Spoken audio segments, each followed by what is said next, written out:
এই তুই এখান থেকে যা, তোর ইফতার করা লাগবে না। ভাই আমি তো রোজা আছি। আবার মিথ্যা কথা বলছিস, এক চর মেরে তোর কান মুখ লাল করে দিবা না। ভাই আমি সত্যি রোজা আছি। তুই কেমন রোজা আছিস তা আমার বোঝা হয়ে গিয়েছে। ওঠ এখান থেকে, ওঠ, মসজিদ থেকে বের হ, আর বাড়িতে ইফতারি কর। যা যা হাট। এই বেরোজাদার সব কয়টা বের হ, যা যা হাট, বেরো বেরো। কিরে তুই কি করতে বসে রয়েছিস? তুই তো দুপুরে ভাত খাইছিস, যা মসজিদ থেকে বের হ, তোর ইফতারি করতে হবে না। আপনি দেখেছেন আমি দুপুরে ভাত খাইছি? আমার দেখা লাগে না, আমি চেহারা থেকেই বুঝি। যা বের হ, তোর ইফতারি করতে হবে না, যা বেরো। আমি যাবো না মসজিদ থেকে। বিয়াদব, চর মেরে তোর দাঁত মুখ ভেঙে দিবা না একদম। আপনি ইত্যাদি রেস্টুরেন্ট থেকে যা খুশি তাই করবেন নাকি? মসজিদ কি আপনার বাপের? বিয়াদব কোথাকার, তুই আমার মুখে মুখে তর্ক করিস। যা বের হ। আপনি আমার মসজিদ থেকে বের করে দিয়ার কিটা? আর একটা কথা বলি, এই রোজার দিনই তোর মসজিদের ভিতর নিয়ে যা মারবানে। যা বেরো বেরো, আর কোনোদিন আসবি না আমার ইফতারি খেতে এসে আমার মুখে মুখে কথা বলিস না। বেরো। ওখানে কি হচ্ছে তুই যা, তার বাড়ি ডেকে নিয়ে আয়। দেখি তো।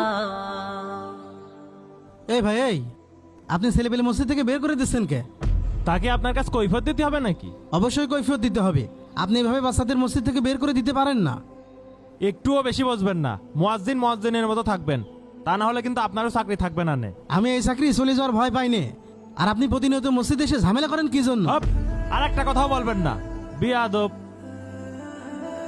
রমজান মাসেও এদের ভিতরে কোনো পরিবর্তন এলো না।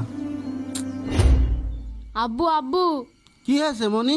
আমার মসজিদ থেকে বের করে দিয়েছে। কার এত বড় সাহস মসজিদ থেকে তোরে বের করে দিয়েছে? ওই সুদখোর মিরাজ। মসজিদ কি ওর বাপের নাকি? চল গিয়ে দেখছি। চলো।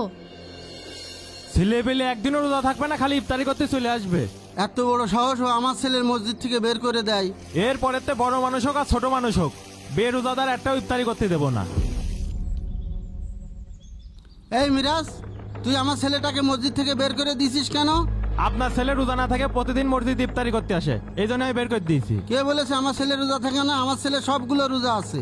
ও কেমন রোজা থাকে আমরা বুঝি। তুই আমার ছেলের মসজিদ থেকে বের করে দেওয়ার সাহস কোথায় পাস? মসজিদ কি তোর বাপের? হ্যাঁ, মসজিদ আমার বাপের। এই মসজিদের ছাদ, এই মসজিদের জায়গা আমাদের। এর পরেতে আপনার ছেলে জন্য ইফতারি করতে না আসে।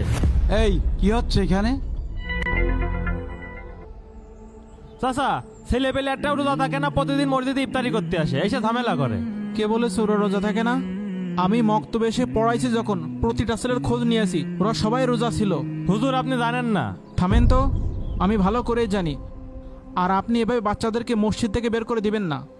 হুজুর আপনি ভুল কথা বললেন। এরা প্রতিদিন এসে রোজাদারদের ইফতারি খায় আর মসজিদের মধ্যে চিল্লা ফাল্লা করে। আরে ভাই, এরা ছোট বাচ্চা, দুষ্টুমি ফাজলামি এটাই এদের সৌন্দর্য। আর এই ছোট বাচ্চাদের যত মসজিদে আসতে দেখি, আপনারও তো এত খুঁজে পাওয়া যায় না। আর এরা রোজা না থেকে যদি মসজিদে আসে, তবুও মহল্লার জন্য উপকার।